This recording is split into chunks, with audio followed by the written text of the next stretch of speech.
leonino, eles trazem, ele traz, né, o Dr. Bá para ele, um floral que chama Vervém. Eu acho esse nome muito bonito, inclusive, Vervém. E ele fala, às vezes, um pouquinho de excesso de euforia do leonino, que ele tem que trabalhar, né? Excesso de entusiasmo, às vezes um pouquinho de arrogância de querer que todo mundo compre as ideias dele, que, né? O leonino tem isso também, um pouquinho de egocentrismo, que pode ser do leonino, né? Do leonino não é nem pouquinho, é pocão, né? Mas a gente tem que sempre lembrar, né, Ed, que o nosso mapa astral, ele é perfeito, ele foi feito para nós, tanto com as dificuldades quanto com as facilidades. Então, se você tem um leão aí muito forte no seu mapa natal, é o seu sol é leão, você é leonino, mais cedo ou mais tarde, isso vai acabar aparecendo e você vai ter que trabalhar com isso, né? Principalmente quando isso... Né? Uma lição a ser aprendida, né? Isso, principalmente quando estiver causando algum tipo de prejuízo, né, emocional, ou nas respostas emocionais que você dá, né, no seu dia a dia. Verdade. O virginiano, ele escolheu o floral Centauri. Tá mais com cara de ir para Sagitário do que para Virgem, mas tudo bem.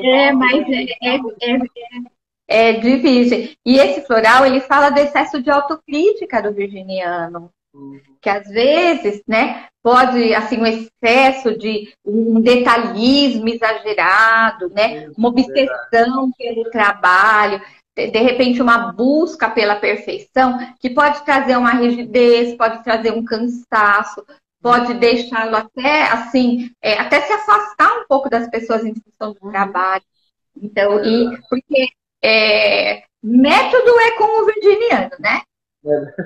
Método é com o virginiano. Ele realmente funciona muito bem, né? Ele trabalha muito bem o método, a metodologia das coisas, que eu acho que isso não precisa ser tratado, né? A menos que isso esteja prejudicando. Mas essa autocrítica virginiana, acho que é bem interessante o Centauri. O libriano, né? Ele vem aí com um floral que se chama Escleranthus. O Escleranthus, ele fala muito da indecisão. A indecisão. E o Escleranthus, ele é muito próprio para quando a pessoa ficar em dúvida entre duas coisas. Né? Ou isso, não sabe como decidir, fica naquela questão, né? Então, ele fala muito dessa indecisão libriana. O libriano, ele tem uma necessidade de ser reconhecido pelo que ele faz. Às vezes ele fica perguntando, você gostou? Ficou bom? Ele tem essa indecisão, essa necessidade do outro, né? A gente sempre fala no Escleranthus como dúvida entre duas coisas. Eu tenho dúvida, você é o outro que vai me dizer se é isso mesmo, se é por aí. Que eu acho bem próprio. Eu assim, concordo muito.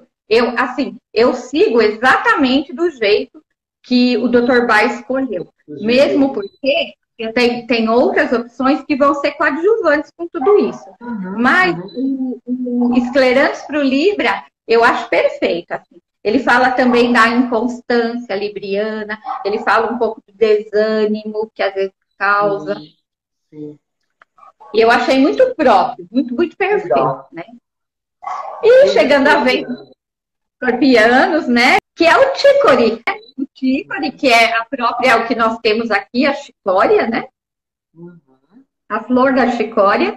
E ele fala dessa intensidade de escorpião, às vezes ele querer ir tão a fundo, buscando, às vezes até uma perfeição que fica difícil de atingir, né? Uma certa desconfiança que ele traz aí, né?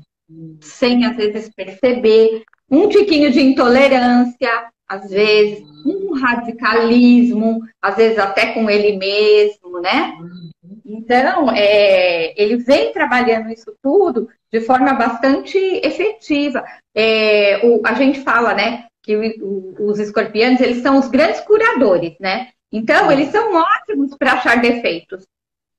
Eles são ótimos para colocar as coisas no lugar. Então, vamos aproveitar os escorpianos para ser curadores, né?